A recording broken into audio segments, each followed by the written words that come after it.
Welcome back. So I'm still reading the national bestseller Salvation, Black People in Love by the author Bell Hooks. And we're in chapter 9, Heterosexual Love, Union and Reunion. And I'm just going to jump in, and I'm trying not to read too much of this chapter because I want to entice you to go get a copy from the library or purchase it and enjoy it on your own. Let me jump back in. There has never been a time in this nation when the bonds of love between black women and men have not been on the siege.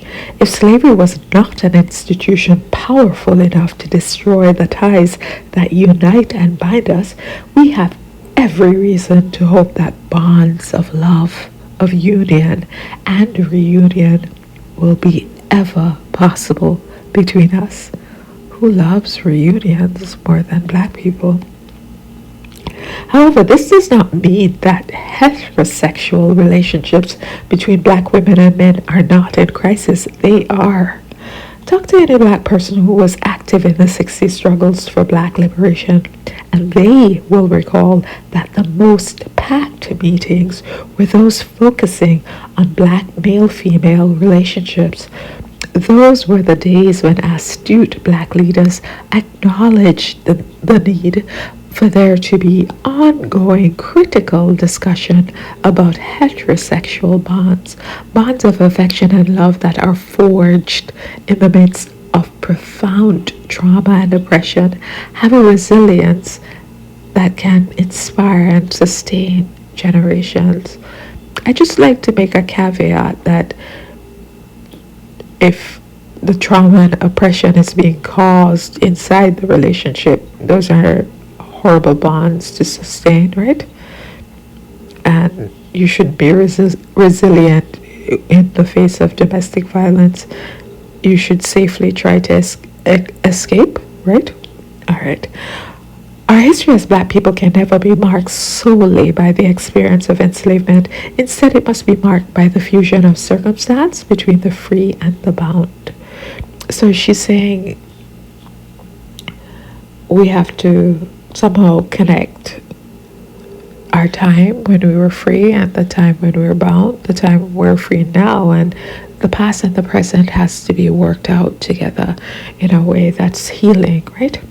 Even though there were only a small number of free black folks who chose to immigrate to this so-called new world, their presence had a profound impact on the imaginations of the masses who were enslaved. Imagine how just the sight of or knowledge of one free black person would have gripped the imagination of any enslaved individual.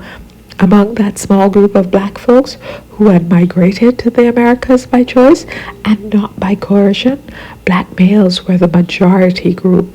Free black females were few. Of course, because black women, like all women at that time, did not have that kind of freedom to be everywhere and doing jobs that men did. Any black male, free or slave, who wanted to have a union with a black woman had to confront the reality of slavery and indentured servitude.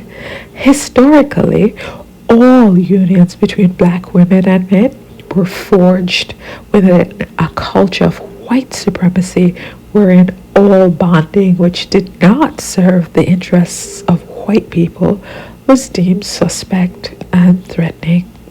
No group of black people knew better than the slaves that positive unions between black women and men threatened white supremacist claims on black bodies. Free and enslaved black folks fought hard to privilege these relationships by rituals and ceremony, both illegal and legal, because they recognized that solidifying these bonds, gaining public recognition of their value, was crucial to the freedom struggle. Reading accounts of heterosexual black relationships during slavery reveals the extent to which the desire to create long-lasting domestic partnerships, whether through marriage or shacking, which means living together without benefit of clergy, often served as the catalyst inspiring individuals to fiercely resist bondage and work for freedom. Importantly, remembering that white supremacist thinking is always challenged by loving unions between black males and females sheds light on why there have been so many obstacles placed in the path of such unions. Of course, loving black relationships are threatening to white supremacy because, one, love is healing, love strengthens, love makes you able to resist anything. When we're united and loving and building generations of healthy children and families, like, who can come against us?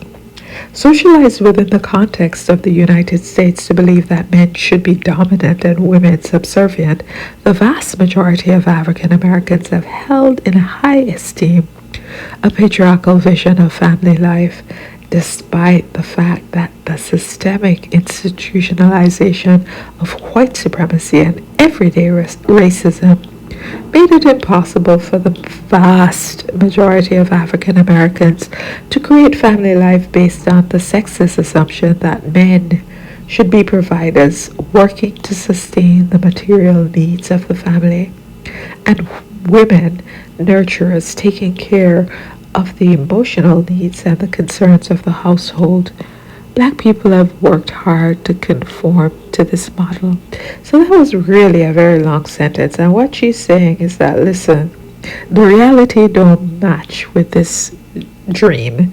Racism don't allow black people to have the kind of work for one person to stay home and another person to go to work. And in this stage in the economy in 2025, two people working together can hardly sustain a family based on the high cost of living. So it's not only racism, but sexism now and hypercapitalism. Yes, so always giving somebody an unrealistic expectation that they can't meet will always destroy their self-esteem, will always destroy their relationship. Let me read some more. Even when our lived experience indicated that the model of communal kinship and gender equality was both more constructive and more realistic in a world where employment was and is hard to find for any black person, most black folks continue to accept patriarchal notions of sex roles as the standard to judge and evaluate black life. So if you're living with a man and both of you are going out and working together and just building together, the ideal is that eventually the woman is going to stay home. An ideal that really was never achieved by normal people living in the world, but just a few hyper-capitalist parasites who fed on other people. But let me continue. I can remember my mother expressing a desire to try and find work so that my father, who worked hard as a janitor, would not have to bear all the economic burdens of our household, but he was adamant that no wife of his needed to work, even if that meant material lack. To him, supporting his wife and family affirmed his manhood. This affirmation took precedence over material needs. So I'm just seeing there that we can be so bound up in an ideology that does not serve us that we just become crazy with it. Like, you would rather your children and your family not eat as long as you can walk around saying your woman doesn't work, when she's not even the kind of person who doesn't want to work. She wants to work. So when do you become a slave to the ideology instead of looking like, does this work for me? Why am I keeping these rules? Why am I following these dictates? Are they working for me? Are they life-giving? Otherwise, we're stuck in a prison of other people's making, trying to have this life and the people who had the life wasn't even happy. A lot of white feminists who were in homes where their husbands went home to work and they stayed home, where the husbands went out to work and they stayed home. They then were the heads of the feminist movement because they wanted equality. They wanted to have their own stuff. Let me continue quickly. Of course, the patriarchal idea that men should rule over women did not promote gender equity or love between black women and men. All too often, heterosexual relationships based on sexist norms in black life were places where men felt satisfied and women dissatisfied. So, the same thing I was talking about with white people, same thing with black people. Male domination does not lead to happy homes, no matter all the propaganda that suggests otherwise. Even in the most benevolent patriarchal households, women often feel unloved. When I was a child, I often heard adult females disparage black men for not embracing the patriarchal role of provider. And while there were some men who were prevented from assuming this role because they lacked employment, there were also men who were gainfully employed who did not choose to offer their money to support wives and children. Every black woman I knew growing up dreamed of having a black male partner who would give her financial support and allow her to be a housewife. Of course, the reality of class and race politics made it all but impossible for these fantasies to be fulfilled. If there were no jobs for the vast majority of black men, how could they assume the role of providers? The failure of black men to fulfill these fantasies created a rage in many black females. That rage intensified as employment opportunities increased, as more black males found work but remained unwilling to assume the provider role. No research has been done on black males who live in households with wives and children, but refuse to give their income to be providers. Daily, we are bombarded with messages in mass media which tell us black women are these strong matriarchs who enjoy being heads of households, when the reality remains that very few black women have had a choice. Indeed, just as black females often feel rage that black men do not deliver the economic goods, black men also feel enraged that they are expected to provide. The economic realities of black heterosexual life are rarely given proper attention in our society, even though struggles over money are a primary reason couples divorce, irrespective of race. Given the ongoing crisis of employment in black life, these struggles are more intensified.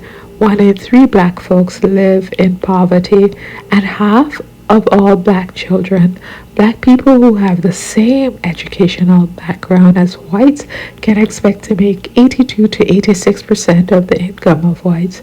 Yet no one talks about the economic injustice how it creates a context for emotional strife in domestic households. So yeah, I'm going to stop here, but I think she's bringing it home for us. You're fighting inside your home because of ideologies and philosophies made by others that you're slavishly trying to live up to. You're fighting in your home because of the macro issue of racism, hypercapitalism, and lack of access to jobs. And that's causing you to break up, and that's causing you to hate each other, when it should be causing you to raise a united fist, causing all of us to raise a united fist against the system. So there's the new divide and conquer. The divide is between black women and black men. The family is what is being threatened by these false ideologies that did not originate with us. We're fighting each other for other people's dreams that became nightmares even for them. At some point, will we wake up and say, who made up these ideas? Why am I following them? You can tell me what you think. Thanks so much for listening.